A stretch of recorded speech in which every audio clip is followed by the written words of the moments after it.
جی دەستپێکا شۆرەشە سووریێڤە û millet li kolanan banga azadiyê kir û xweste ku dengê xwe bi cîhanê bigihîne û ev erkên ragihandinên azad bû.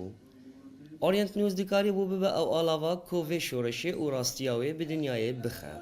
Ew bû dengên şoreşgerên Sûrî li dirêjahiya kar û xebatên wan.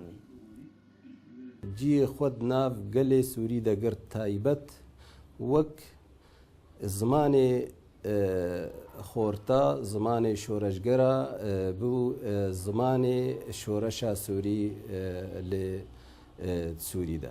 Ez bûye kanaleke rêzgirtî li nek milletên Kurdî li Sûriyê û ciyê xwe bi xurtî li nav wan girtiye.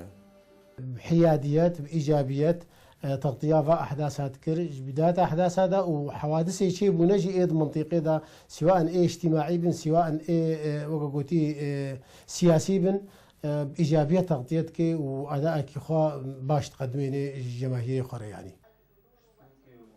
هەروەها شۆپاندنا wê jî bûyeran re û belavkiran û çêyan lê dirêjahiya vê şoreşê li ser ekrana xwe Orient bûye ji mareke girîng di nav alavên ragihandinê de.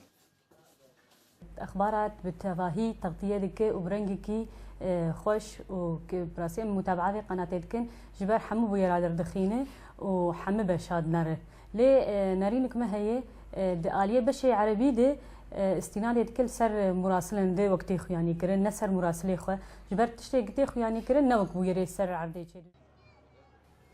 û ji ber ku şopînerên vê kanalê li herêmên Kurdî pirin û ne tenê li bultena Kurdî temaşe dikin, hin rexne li bawa hene û hêvî dikin got ew rexne êdî nemînin. Cudabûna di navbera beşê Kurdî û beşê Erebî di kanala Orient de rastî eva dibe cê pirsêl cem xelkê yani em vê nadişopînin û em vê dibînin yani. Rastî jî sedemê wê jî ji ber ku televizyona Orient yani etimadê li ser nûçegihanê xwe nake wek cîder. Yani di herêmên Kurdî de bi taybet yani. Pirraniya etimada wê li ser cîderên ji dervey nûçegihan e. Helwesta Orient News wek alaveke ragihandinê bi mafê milletê Sûriye re ye. Yên ku hêviya welateke nû û azad dikin di pêşerojê de. Emal Kulda Orient News. Qamişlo.